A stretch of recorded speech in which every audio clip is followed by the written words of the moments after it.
The next panelist is Sidra. She is a digital strategist with a technology sector for SMEs and FTSE 100 companies, working closely with the tech startup community. 11 years within the digital agencies providing omni-channel digital marketing and print publishing. Companies included Pearson, Waitrose, The Times, Financial Times, Net-a-Porter, and Mercedes. A very warm welcome.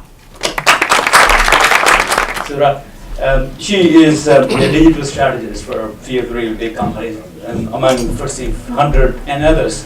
Now, your previous journey is also an amazing story, and we are not sharing the whole thing today. There will be more other chances actually, but particularly from the digital strategy point of view, there are so many students actually who are opting for something in like majors or masters in that kind of strategy. How can you give them some takeaway from today's discussion from your personal story?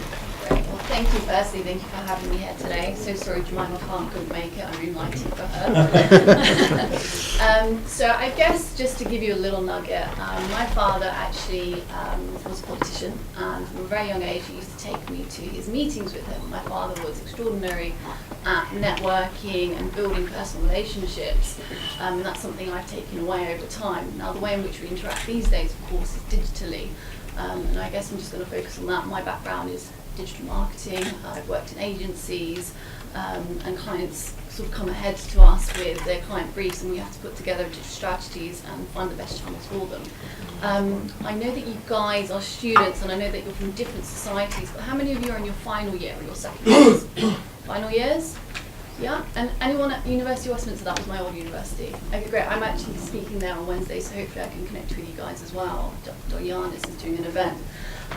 So I think your personal brand is incredibly important, and I've worked in marketing for about 10 years, but over the last 2 or 3 years, I've actually tried to give back and mentor with students, and through the University of Westminster, I've actually been connected with a few students over time, and there was one chap, and I'm going to take the example, who I wanted to help find work once he graduated, and he was sort of coming into the latter months of finished his exams, and so I essentially just did an autopsy on his digital media, researched him, found his LinkedIn, and of course his profile picture was of him sitting at the arms with 4 dishes of buffet in front of him on LinkedIn, and so I had to really go back to the bare bones and the basics, and these of course are things that people look at, and so I think now is a great time for you to start really instructing your brand and the way in which people search you and find you on Facebook. You know, you should go ahead and put your privacy settings away, because as a recruiter or as a manager, we will find you in every realm. Anything that you've ever done that's been tagged, and this is what's unfortunate about your generation, is that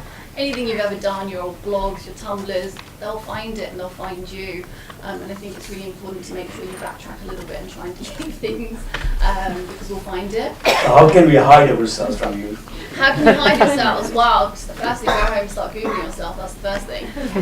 Second thing, like I said about brand, it's really, really important. I get CVs in sometimes, and I'm not saying that's the only example, but this female sent in her CV, and her email address said hijab Barbie 93 or something.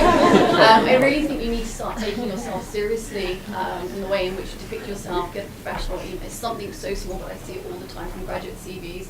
having their little, I don't know, like Britney Spears or one. Okay, that's too old. I needed a current day reference. Who's current? Justin Bieber. Not even current. Oh my God, who is current? I don't know. It's out of touch. But you need to make sure that you really present yourselves. It's such a competitive environment. We live in London. It's such a massive, massive city, full of opportunities, but also full of really competitive talent. And so something as small as that could really kind of just have your CV thrown away. So personal brand, going back to little things like the email address, your pictures online, the way in which you depict yourselves. It's really great seeing the way in which some of the assistants at the event today have coordinated themselves, introducing themselves, and speaking. But I think some of the videos, etc., from the societies and the dance things, I kind of hide them away. Personally, for me, I think that you should have a professional persona online if you're trying to get hired, and kind of keep your activities and all the things you get up to. And if anyone knows me personally, I do everything. I'm a vegan, yogi, I travel to 34 countries, but those are my passions and my interests, and I keep them hidden away. And I depict at least a professional brand, and I think that's certainly helped me over at least the last 10 to 12 years. And even at this event today, I could have come in my yoga gear Sunday, but I decided to wear Pakistani colours.